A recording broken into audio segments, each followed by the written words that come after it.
In this video, we will discuss the weapons that United States Marines carried into one of the bloodiest battles in American military history.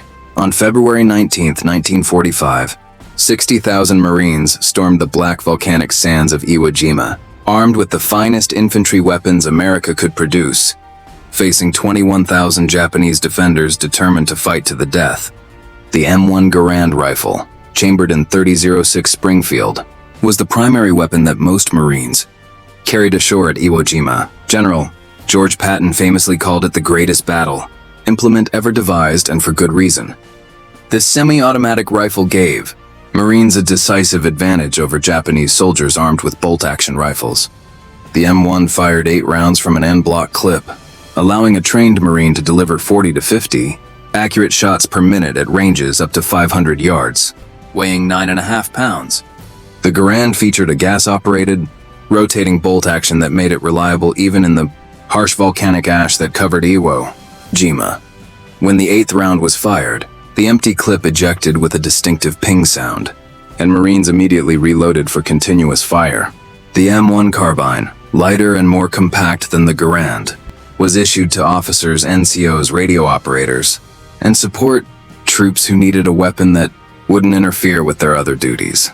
Weighing just 5.5 pounds, the M1 Carbine fired a .30 caliber cartridge from 15 or 30 round detachable magazines.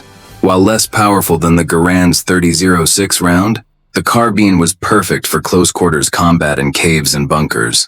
Its shorter length made it easier to maneuver in tight spaces, and the lighter recoil allowed for faster follow-up shots. Many M1 carbines at Iwo Jima were equipped with the M8 grenade launcher, a cup-like device attached to the muzzle that could fire rifle grenades at enemy positions up to 175 yards away. The Colt M1919A1 pistol, chambered in .45 ACP, was the standard sidearm for Marine officers, NCOs, tank crews, and machine gunners. This legendary handgun, designed by John Moses Browning, had served American forces since World War I. The M1919A1 featured a 7-round magazine and delivered massive stopping power at close range. On Iwo Jima, where combat often occurred at point-blank range inside caves and bunkers, the .45 caliber round's ability to incapacitate an enemy with a single shot made it invaluable. The pistol's simple, rugged design meant it functioned reliably even when caked with volcanic ash and sand. The Browning automatic rifle, known as the BAR, provided squad-level automatic fire support.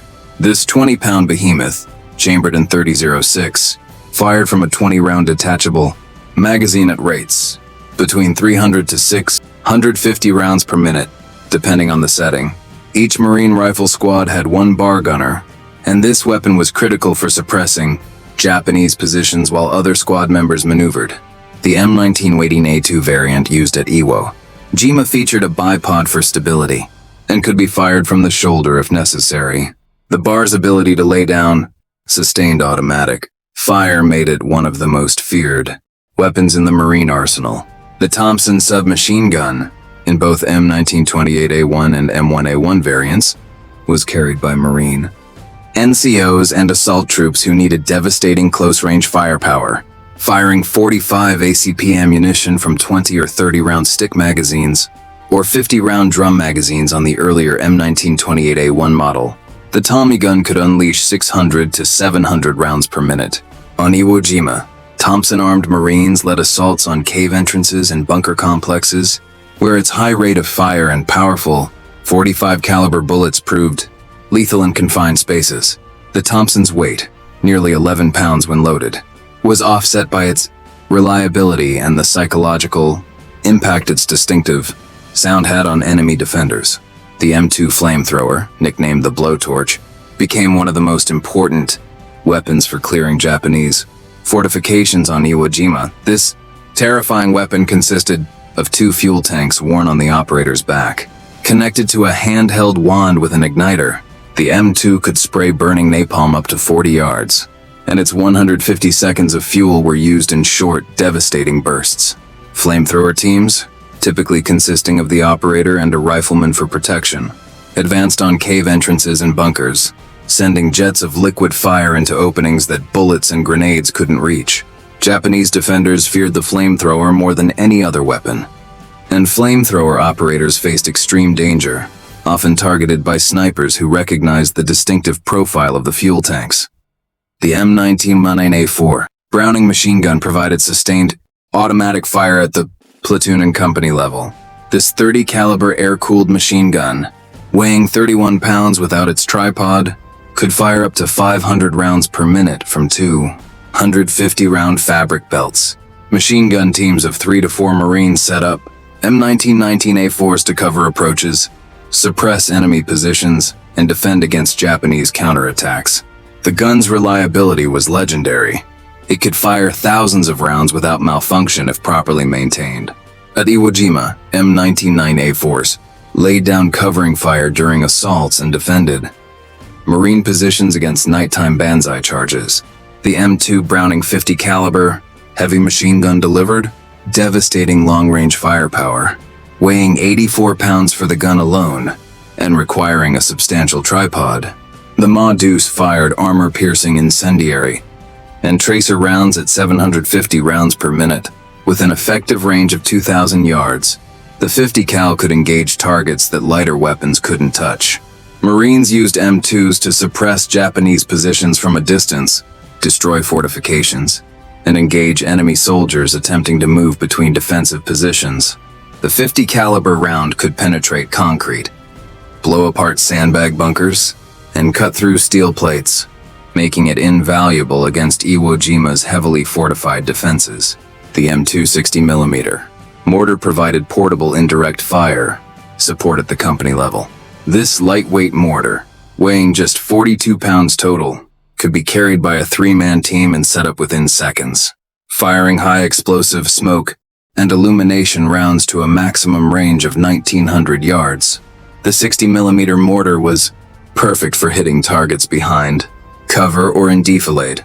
Mortar teams adjusted fire based on observer directions, dropping rounds into Japanese positions that couldn't be reached by direct fire weapons. The mortar's high-angle trajectory allowed Marines to attack reverse slopes, trenches, and the countless caves that dotted Iwo Jima's terrain. The M1A1 Bazooka, officially the rocket launcher M1A1, gave Marines the ability to destroy bunkers and fortifications with portable firepower. This 2-man weapon, consisting of a 60mm tube and electrically fired rocket projectiles, could penetrate 4 to 5 inches of armor at 300 yards. While few Japanese tanks were encountered on Iwo Jima, the bazooka proved invaluable for attacking concrete pillboxes, bunkers, and cave entrances. The 2.4-pound rocket exploded on impact, creating massive damage to structures and demoralizing defenders. Bazooka teams worked alongside flamethrower teams and infantry assaults, providing the heavy firepower needed to crack Japan's most stubborn defensive positions. The M4A3 Sherman tank, equipped with a 75mm main gun and multiple machine guns, provided armored support for Marine infantry. Weighing over 30 tons, these tanks struggled in Iwo Jima's soft volcanic ash, often becoming bogged down near the beaches.